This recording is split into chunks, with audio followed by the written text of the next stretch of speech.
অকুর রব্বি আউযু বিকা মিন হামাজাতিশ শায়াতিন ও আউযু বিকা রব্বি আইয়াহদুরুন। বিসমিল্লাহির রহমানির রহিম। ক্বালা রব্বি ইশরাহ লি সাদরি ওয়া ইয়াসসির লি আমরি ওয়াহলুল উকদাতাম মিন লিসানি ইয়াফকাহু কওলি রব্বি জিদনি ইলমা। আলহামদুলিল্লাহি রাব্বিল আলামিন। আল্লাহর কাছে শুকরিয়া যে আল্লাহ তাআলা আল্লাহর এই কিতাবকে ধারাবাহিকভাবে পড়ার তৌফিক দান করতেছে। তো আমরা পাঠের ধারাবাহিকতায় সূরা বাকারার 200 নম্বর আয়াত তিলাওয়াত সম্পূর্ণ করেছি। তো আমরা এর পূর্বে 1 থেকে 100 নম্বর আয়াতে আমরা কি পড়ছি তার একটা রিভিউ আপনাদের সামনে উপস্থাপন করছি। আজকে আমি আপনাদের সামনে 101 থেকে 200 নম্বর আয়াত পর্যন্ত আমরা কি পেলাম তার একটা সংক্ষিপ্ত রিভিউ আপনাদের কাছে উপস্থাপন করব। তো আমরা 1 থেকে 100-তে যা পাইছি যে মুত্তাকি কারা, মুত্তাকিদের পথ চলা কেমন হবে, তারপরে আল্লাহ তাআলা পূর্ববর্তী কিতাবধারী যারা ছিল, আমাদের পূর্বে যে কিতাবধারী ছিল আহলে কিতাব, যে বনী ইসরাইল জাতি কিভাবে তারা এই কিতাব দিয়ে পরিচিত হওয়ার কথা ছিল, কিন্তু তারা কিভাবে কিতাবকে পিছনে ফেলে দিল এবং কিতাবকে কিভাবে পরিত্যাগ করলো, কিতাবকে কিভাবে গোপন করলো, কিভাবে আল্লাহর আদেশগুলো তারা পদে পদে ডিনাই করলো, তার বিস্তারিত বর্ণনা আল্লাহ তাআলা পূর্বে এই কিতাবে আমরা পেলাম। তো তাদেরকে আল্লাহ তাআলা শেষ পর্যন্ত উতুল কিতাব হিসেবে ট্রিট করছে। উতুল কিতাব কাদেরকে বলা হয়? যারা কিতাব পাইছে কিন্তু কিতাব অনুযায়ী নিজেদেরকে পরিচালিত করে না, অর্থাৎ কিতাবকে তার পিছনে রেখে দিছে, পিঠের পিছনে রেখে দিছে। তো উতুল কিতাব তারাই যারা আল্লাহর এই কিতাবকে পিঠের পিছনে রেখে দেয়, আর মানুষের নামে যেই কিতাবগুলো লেখা হয়, মানুষের নিজের হাতে যে কিতাবগুলো লিখে সেগুলি দিয়ে নিজেদেরকে পরিচালিত করে। তো বনী ইসরাইল শেষ পর্যন্ত তারা এই পর্যায়ে গিয়ে পৌঁছেছিল। এখন আমরাও একই পর্যায়ে পৌঁছেছি, আমরা এখন উতুল কিতাবধারী হয়ে গেছি। আমাদের এই কিতাব, এই কোরআনকে আমরা পিঠের পিছনে রেখে দিচ্ছি। এই কিতাব দিয়ে আমি কোনো কাজই করতে পারি না। এই কিতাবে নাকি নাই কিভাবে নামাজ পড়তে হবে, কিভাবে রোজা রাখতে হবে, কিভাবে মুআমালা করতে হবে, কিভাবে মুআশারা করতে হবে। অথচ কিতাবের প্রত্যেকটা পাতায় পাতায় আল্লাহর যে বিধানগুলো সুস্পষ্টভাবে দিতেছে। আল্লাহর বিধান বর্ণনা করার মতো আমি তোমাদের কাছে পরিষ্কার বর্ণনা করে দিলাম। তো আমরা বনী ইসরাইলের মতো এই কিতাবকে পিঠের পিছনে রেখে দিলাম, এই কিতাবকে পরিত্যাগ করতেছি, এই কিতাবকে গোপন করতেছি। তো 102 নম্বর আয়াতে আমরা পেলাম হলো হারুত মারুত দুজন ফেরেশতার কথা। তো হারুত এবং মারুত দুজন ফেরেশতা নবী সুলাইমান আলাইহিস সালাম এর রাজত্বের পরেই আল্লাহ তাআলা তাদেরকে প্রেরণ করলো। সুলাইমানের রাজত্বের নামে তখনকার যুগের মানুষরা জাদুবিদ্যায় পারদর্শী হয়ে উঠলো। জাদুবিদ্যা দিয়েই তারা স্বামী স্ত্রীর মধ্যে বিভেদ এবং বিচ্ছিন্ন করার ব্যবস্থাপনা করত। তো আল্লাহ তাআলা সেই জাদুবিদ্যা দিয়েই হারুত এবং মারুত দুজন ফেরেশতাকে ব্যাবিলন শহরে পাঠালেন। এবং হারুত এবং মারুত তাদেরকে এই কথা না বলে কোনো কিছু শিক্ষা দিত না যে আমরা ভাই তোমাদের পরীক্ষার জন্য, কাজেই তোমরা এটা শিখো না। তো স্বয়ং ফেরেশতা উপস্থিত পৃথিবীতে, ফেরেশতা আইসা মানুষকে বলতেছে আমরা ভাই তোমাদের পরীক্ষার জন্য, কাজেই তোমরা জাদু শিখো না। তৎকালীন মানুষ এই ফেরেশতাদের কথা শুনে নাই। ফেরেশতারা বলতেছে, স্বয়ং ফেরেশতা আইসা বলতেছে, তাও তারা শুনে নাই।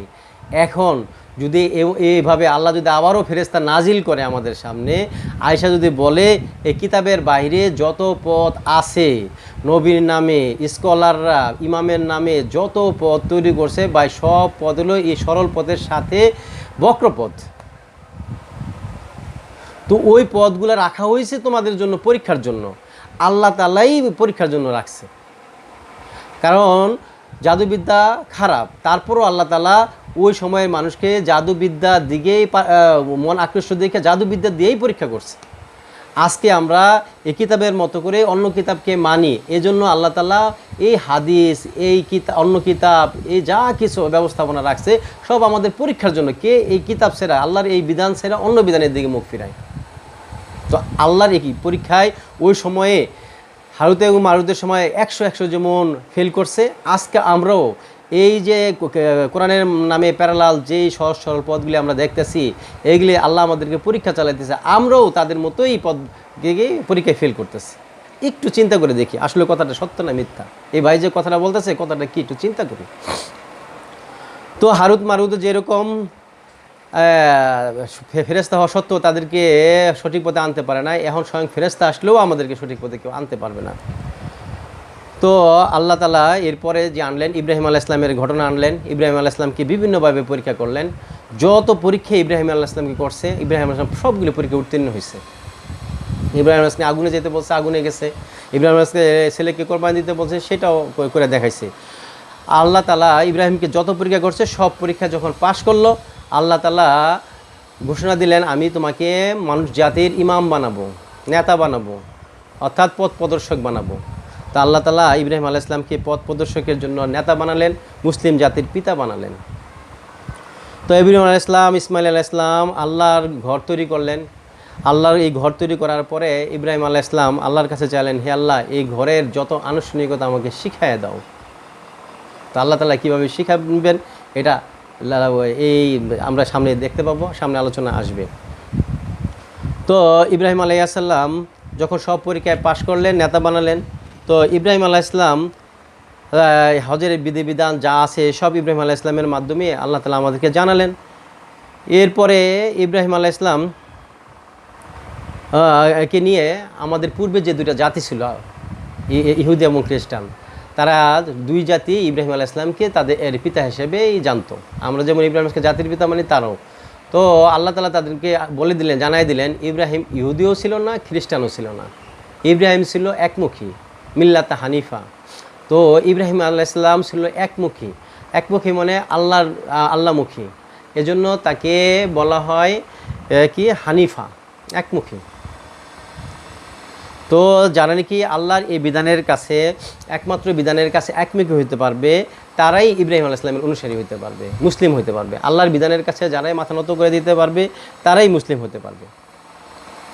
তো আল্লাহ তাআলা আমাদেরকে এর ভিতরে আমরা জানতে পারছি, আল্লাহ বলতেছে, তোমরা আমার রং ধারণ করো, সিবগাতুন, আমার রং ধারণ করো। তো রং কীভাবে ধারণ করা হয়? মূলত আল্লাহর যে ফরম্যাট, এই ফরম্যাটে নিজেকে তৈরি করা। আল্লাহর ফরম্যাট কি? এই কিতাব। এই কিতাব অনুযায়ী যদি কেউ নিজেকে তৈরি করতে পারে, সেই আল্লাহর রং ধারণ করতে পারবে। তো রাসূল সাল্লাল্লাহু আলাইহি ওয়াসাল্লাম ফুল এই কিতাব নিজের ভিতরে ধারণ করে প্রতিষ্ঠিত করে দেখায় দিছে একটা মানুষ কীভাবে এই কিতাবের উপরে উঠতে হয়। তো রাসূলের অনুসরণ তো সেটাই, রাসূল যেভাবে যেটা দেখাইছে আমাকে সেটা সেভাবেই করে দেখানো। এই রাসূলকে আল্লাহ তাআলা দীর্ঘ 23 বছর এই কিতাবের উপরে দাঁড় করাইছে। আমরাও যদি আমাদের এই জীবনটাকে কিতাবের উপর দাঁড় করতে পারি, তাইলেই তো রাসূলের অনুসরণ হয়ে যাচ্ছে। রাসূল এই কিতাব দিয়ে নিজেকে তৈরি করে নিচ্ছে, আমরাও যদি এই কিতাব দিয়ে নিজেকে তৈরি করতে পারি, তাইলে রাসূলের অনুসরণ আমাদের হবে। তো এরপরে আল্লাহ তাআলা মুসলিম জাতির যে কিবলা সম্পর্কে আলোচনা করলেন।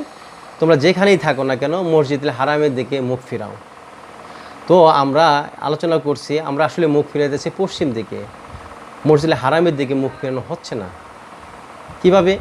তা আমরা যদি মসজিদের যেগুলো নাকি আমাদের দাঁড়ায় যে দাগ কাটা আছে, সেখানে দিয়ে আমরা কম্পাস পালাইলে দেখা যায় 270 ডিগ্রিতে আমরা নামাজ পড়তে, 200 ডিগ্রি পশ্চিম, আর 278 ডিগ্রি একটু অ্যাঙ্গেল করলে আমাদের কেবলার দিকে আমাদের মুখ যায়। তো কেবলা নিয়ে বিভিন্ন আলোচনা আছে। আমি একটা কথা মিস করছি, আমি এখন বলতে চাচ্ছি যে আমরা ছোটোবেলা থেকেই জানছি, আমাদের স্কলাররা লেখছে যে কি হারাম শরীফে নাকি 360টা মূর্তি ছিল।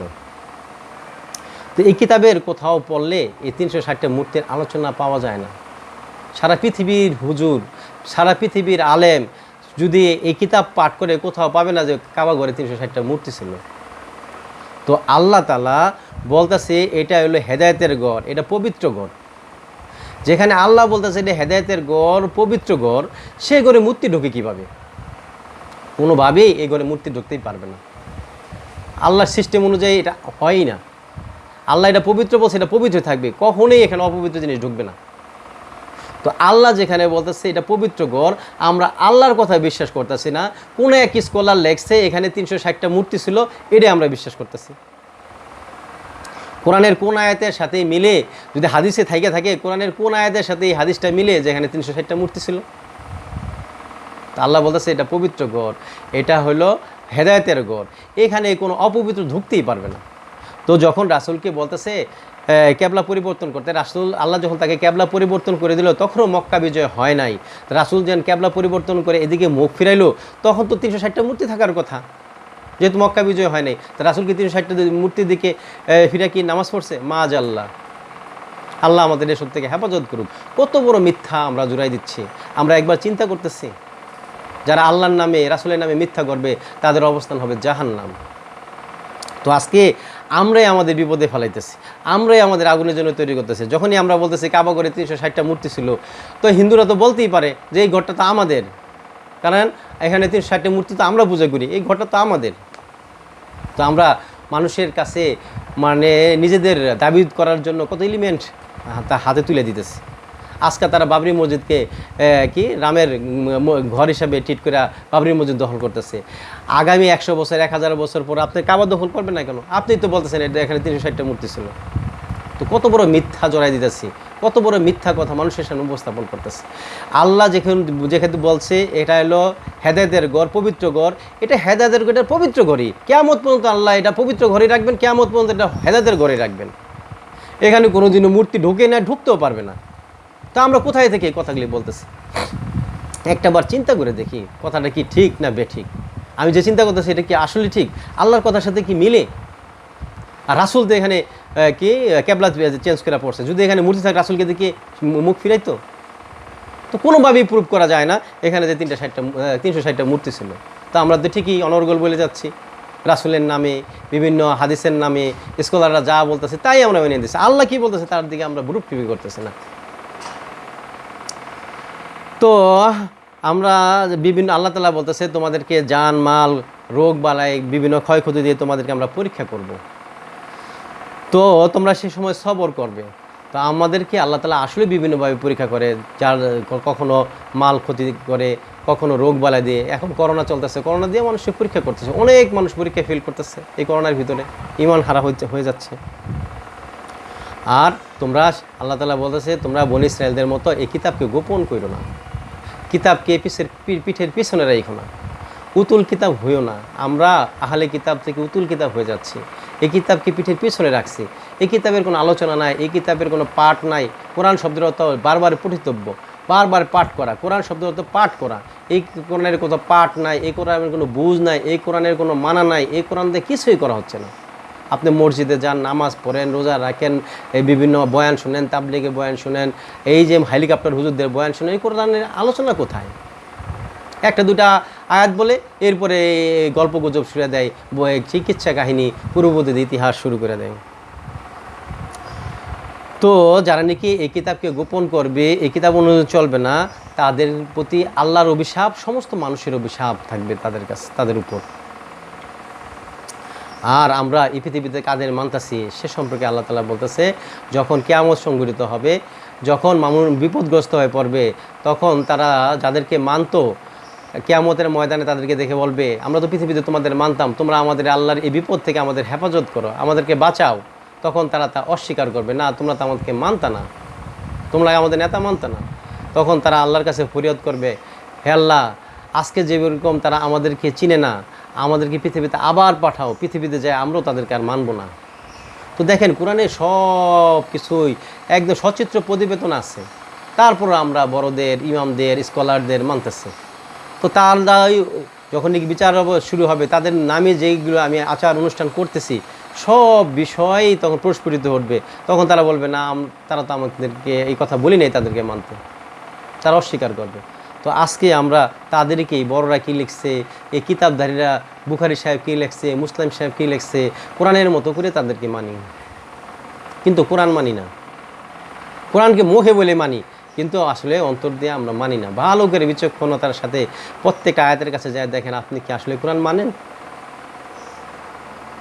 আল্লাহ তাআলা হালাল হারামের কথা বলে দিল, কোনটা হালাল কোনটা হারাম। আমাদের জন্য পবিত্র খাবারকে হালাল করছে। হালালের ভিতরে কি বলল, হারামের ভিতরে কি বলল? 4টা জিনিস হারাম আল্লাহ করে দিল। এক হইল মৃত জীব খেতে পারবে না, প্রবাহিত রক্ত খাইতে পারবে না, শুকনো মাংস খাইতে পারবে না, আর আল্লাহর নাম ছাড়া যে জন্তু জবাই করা হয় তার থেকে খাইতে পারবো না। তো আল্লাহ তাআলা এইভাবে করে দিলেন। এরপরে আল্লাহ তাআলা যে একটা আনলেন, বিধিবিধান আনা শুরু করলেন। প্রথমে আনলেন কেসাসের বিধিবিধান। আল্লাহ তাআলা বললেন কেসাসের মধ্যে তোমাদের জীবন রয়ে গেছে। তো আমি যখন কোরআন পড়তাম আমি বুঝতাম না কেসাসের ভিতরে আবার জীবন থাকে কীভাবে। যখন কোরআনকে ভালো করে পড়লাম, আল্লাহ যখন বুঝ দিল, দেখলাম আসলেও কথা সত্য। তো আগে যখন একজন মানুষ একজনকে হত্যা করতো কিন্তু দ্বিধাই বোধ করতো না। কেন করতো না? কারণ আমি হত্যা করলে আমি কেসাসের কি করতাম, আমার যে গোলাম দিদা ওই বিনিময়ে গোলাম হত্যা হয়ে যেত, করে দিতাম, বিনিময় করে দিতাম। আমি একজন মানুষ মরতাম, আমি প্রয়োজনে 2টা গোলাম দিয়ে দিতাম তারকে, ওই এর বিপরীতে। তো আল্লাহ দেখলো যে এইভাবে সমাজে আরও হত্যা বেড়ে যাচ্ছে, তখন আল্লাহ বিনিময়ে সমান সমান বিনিময় করে দিলেন। স্বাধীন পুরুষের ভিতরে স্বাধীন পুরুষ, গোলামের পরিবর্তে গোলাম, নারীর পরিবর্তে নারী। তখন যখন দেখলাম আমি একজন হত্যা করলে আমাকেই হত্যা হইতে হবে, তখন অটোমেটিক্যালি আমি হত্যা বন্ধ করে দিলাম। অর্থাৎ আল্লাহ বলল কেসাসের মধ্যে জীবন আছে। এখন বোঝা যাচ্ছে যে আসলেও কেসাসের ভিতরে জীবন আছে। কেসাস যখন সমানভাবে প্রতিষ্ঠিত হবে, আমার কে স্বাধীন পুরুষের বিপরীতে স্বাধীন পুরুষ, তখন কোনো স্বাধীন পুরুষকে হত্যা করবো না। তো এর ভিতরে আমার জীবন যে পেয়ে গেলাম, এখন যে আমাকে কেউ মারবে না, এটা আমি পেয়ে গেলাম। এটা কি বলছে, কেসাসের মধ্যে তোমাদের জীবন আছে। এরপরে আল্লাহ রোজার বিধান আনলেন, যে রোজা বিধানে কী রোজা বলতেছে তোমরা ততক্ষণ পর্যন্ত খাও যতক্ষণ না কালো রেখা থেকে ভুলের শুভ্র রেখা না দেখা যায়, আর রোজা পূর্ণ করো রাত পর্যন্ত। তাই আলোচনা করছে আমরা যে রোজা রাখতেছি সন্ধ্যায় পূর্ণ করতেছি। আল্লাহ তাআলা বলতেছে এটাই আমার সীমারেখা, আমার সীমারেখা ধারে কাছেও যেও না। আল্লাহ সীমারেখা রাত, আর আমরা সন্ধ্যাবেলায় রোজা পূর্ণ করতেছি। এভাবে রোজা যদি আমি 1000 বছরও করি, রোজা গেলে কি আমার হবে? একটু চিন্তা করে দেখি আল্লাহ কি বলছে। আমরা তো নিজের বুদ্ধি খাটাইতেছি, যেরকম শয়তান বুদ্ধি খাটাইতেছে। শয়তান বলেই দিছে, হে আল্লাহ তুমি আমাকে যা দ্বারা বিভ্রান্ত করছো আমি তাড়াতাড়ি তাদেরকে বিভ্রান্ত করবো। শয়তানকে কী দিয়ে বিভ্রান্ত করছে? শয়তানের বুদ্ধি দিয়ে শয়তানকে বিভ্রান্ত করছে। শয়তানি কী করছে? আমি তো আগুনের তৈরি, সে মাটির তৈরি। তো আজকে শয়তান আমার বুদ্ধি দিয়ে আমাকে বিভ্রান্ত করতেছে। আমি তো দেখতেছি স্কলাররা যা লেখছে, আর স্কলাররা কি ভুল লেখছে? আল্লাহ যে সত্য লেখছে এদিকে আমার কোনো ভ্রুক্ষেপ নাই।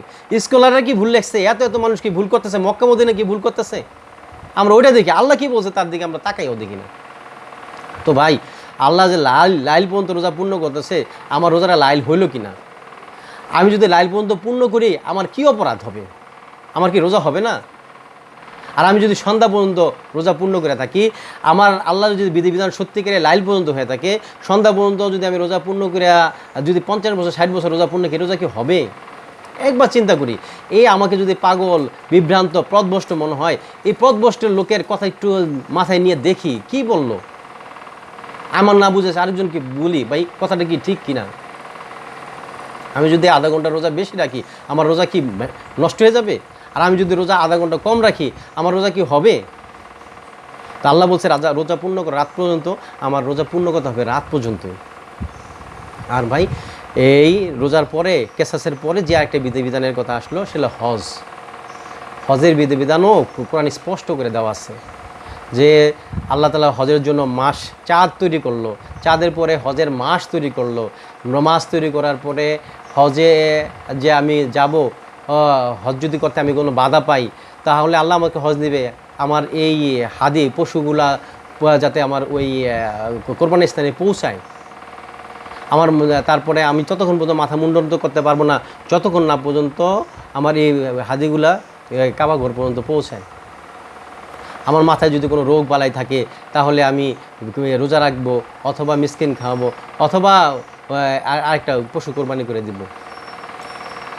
তারপরে যখন নিরাপদ হব, আমরা যদি তামাত্তুর হজ যেটা বলে, হজের সাথে যদি আমি একটা উমরা করার সুযোগ পাই, এটা আল্লাহর বিশাল বড় নিয়ামত। এই জন্য এই যে আল্লাহ যে একটা আমাকে নিয়ামত দিল, শুকরিয়া হিসাবে আমাকে আরেকটা কোরবানি দিতে বললো। যদি আমি কোরবানি দিতে না পারি তাহলে আমার 3টা রোজা রাখতে বললো, যেখানে আমি হজ করতে গেলাম সেখানে, আর 7টা রোজা আয়সা করবো দেশে। এই বিধান কাদের জন্য? যাদের বাড়ি মসজিদে হারামের আশেপাশে না। তারপরে আরাফাতে যাইতে বললো, আরাফাতের থেকে মুজদালিফায় আসতে বললো। তারপরে হজের সময়ে আমি ঝগড়াবাড়ি করতে পারবো না, স্ত্রীদের সাথে মিলন করতে পারবো না, কোনো খারাপ আচরণ করতে পারবো না। সম্পূর্ণ বিধিবিধান আল্লাহ তাআলা স্পষ্ট করে দিল। হজের আনুষ্ঠানিকতা শেষ হয়ে যাওয়ার পরে মানুষ কিছু দোয়া করে, দোয়ার ভিতরে মানুষ কি বলে? রাব্বানা আতিনা ফিদ দুনিয়া, হে আল্লাহ তুমি আমাকে দুনিয়া দাও। তো আল্লাহ তাআলা বলতেছে যারা দুনিয়া চায় আখিরাতে তার কোনো অংশ নাই, তাহলে দুনিয়া চাচ্ছে। তো হজের বিধিবিধানের ভিতরে রোজার বিধিবিধান যেমন আমরা নষ্ট করি, রোজা রাত্রি মতো না করে, হজের বিধিবিধানের ভিতরে একটা আমরা ঢুকাই দিয়েছি শয়তানের একটা মূর্তি তৈরি করে, প্রতিমূর্তি করে, খাম্বা বানিয়ে সেখানে ঢিল মারিয়া। শয়তানের এই ঢিল মারতে হবে এই কিতাবে নাই। আল্লাহ তাআলা কেসাস এবং হজের বিধিবিধান এত সুন্দর করে, এত স্পষ্টভাবে মানুষের সামনে বর্ণনা করছে যে দ্বিতীয় কার কাছে প্রশ্ন করা লাগবে না, আপনি কিতাব পড়লেই বুঝতে পারবেন। তো এত স্পষ্ট করার পরেও শয়তানের মূর্তি বানায় আমরা এখন ঢিল বানাইতেছি। তো মানুষের জ্ঞান কবে আসবে? মানুষের বুঝ কবে আসবে? তো কে বুঝ কেন আসতেছে না, এই জ্ঞান কেন আসতেছে না? ওই যে সুম্মুন বুকমুন উমিউন, আমাদের চোখ আছে, চোখ দিয়ে আল্লাহর কথা দেখতেছি, আল্লাহর কথা শুনতেছি, তারপরও আমাদের বুঝে আসতেছে না, কারণ আমাদের অন্তরে কুলুপ মারা, অন্তরের উপরে আবরণ দেওয়া আছে। এই কিতাব যতই পড়বো, যতই দেখবো, এই কোনো বুঝে আমার কাছে আসবে না। ওই যে পশু পাখিকে ডাকলে সে আওয়াজ ছাড়া কিছু শুনতে পারে না, এই কিতাব দিয়ে চিল্লা চিল্লা যতই বোঝানো হোক, যত কিছুই করা হোক, এই কিতাবের বুঝ একটা আওয়াজের মতো মানুষ শুনবে, আর কিছুই না, কোনো অনুভূতি লাগবে না। আমার নাম যে রাশেদ, আমাকে যে ডাকতেছে, এই আমি শুনবো একটা আওয়াজ শোনা যেতেছে। এই কিতাবের বুঝ আসবে না যদি এই কিতাবের ভিতরে আমি না উঠতে পারি। কিতাবের বুঝ যদি আমার ভিতরে না আসে, আমাকে আল্লাহর আগুনে থেকে কেউ বাঁচাতে পারবে না।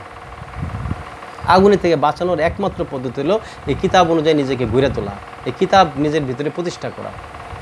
আকিমতুস সালাত আমরা তো নামাজের ভিতরে ঢুকাই ছেড়ে দিচ্ছি। আকিমতুস সালাত অর্থ হলো এই কিতাব নিজের ভিতরে প্রতিষ্ঠা করা। আর অত জাকাত এই কিতাব দিয়ে নিজেকে পরিশুদ্ধ করা। তো ইব্রাহিম আলাইহিস সালাম 129 নম্বর আয়াতে দোয়া করলে, হে আল্লাহ, তুমি আমার এই উম্মত থেকে এমন একজন নবী পাঠাও যে এই কিতাব পাঠ করবে, কিতাব পাঠ করবে, কেন এই কিতাবটা দিচ্ছ সেটা তাদেরকে বুঝাবে এবং কিতাব দিয়ে তাদেরকে পরিশুদ্ধ করে তুলবে। তো হলো তাহলে এই নামাজ, এই জাকাত, এই কিতাব দিয়া আল্লাহ তাআলার কাছে নবী ইব্রাহিম দোয়া করতেছে, হে আল্লাহ, তাদের মধ্য থেকে এমন একজন নবী পাঠাও যে এই কিতাব পাঠ করবে, কেন এই কিতাব তাদেরকে দিছ সেটা তাদেরকে বুঝাবে এবং কিতাব দিয়ে তাদেরকে পরিশুদ্ধ করে তুলবে। তো আল্লাহ তাআলা নবী ইব্রাহিম আলাইহিস সালামের এই দোয়া কবুল করলেন এবং 151 নম্বর আয়াতে আল্লাহ তাআলা উত্তর দিতেছেন, আমি তোমাদের মধ্য থেকে তোমাদের মাঝে একজন নবী প্রেরণ করলাম। সে নবীর কাজ কি? সে এই কিতাব পাঠ করবে, এই কিতাব কেন কি জন্য দিছি সেটা মানুষকে জানাবে এবং কিতাব দিয়ে পরিশুদ্ধ করে তুলবে। তো ভাই সাবজেক্ট তো কিতাব, এই কিতাব আমার ভিতরে প্রতিষ্ঠা করতে হবে, এই কিতাব দিয়েই নিজেকে পরিশুদ্ধ করতে হবে। তাকে আমি তো সালাত তো জাকাত আমরা তো বলে রাখতেছি যে মসজিদে যে দূরে নামাজ পড়ো, 2.5 টাকা জাকাত দিয়ে দাও। ভাই আমরা যে নামাজ পড়তেছি এই নামাজের কথাও কোরআনে আছে। আপনি মসজিদে যে নামাজ পড়তেছেন সেই নামাজের কথাও কোরআনে আছে। কোন জায়গায় আছে, কেমনে আছে, সব আছে। তো আল্লাহ 83 বার যে আকিমতুস সালাত তো জাকাত কথা বলছে, 83 বারের ভিতরে 4 থেকে 5 বার আপনি যে নামাজ পড়তেছেন এই নামাজের কথা আছে। আর বাদ বাকি এই যে 77, 78 যতবার আসতেছে আকিমতুস জাকাত, এই কিতাব দিয়ে নিজেকে প্রতিষ্ঠা করা, এই কিতাব দিয়ে নিজেকে পরিশুদ্ধ করা। একটু বিচক্ষণতার সাথে পড়লে দেখলেই বোঝা যায়। তো আলহামদুলিল্লাহ আমরা সূরা বাকারার 200 নম্বর আয়াত পাঠ করলাম। 100 থেকে 200 পর্যন্ত যে আলোচনাগুলো আসছে তার একটু রিভিউ করলাম। আল্লাহ তাআলা আপনাকে আমাকে এই কোরআন অনুযায়ী নিজেদেরকে পরিচালনা করার তৌফিক দান করুন, কোরআনের বুঝ আমাদের দান করুন। আলহামদুলিল্লাহ রাব্বিল আলামিন। সালামুন আলাইকুম।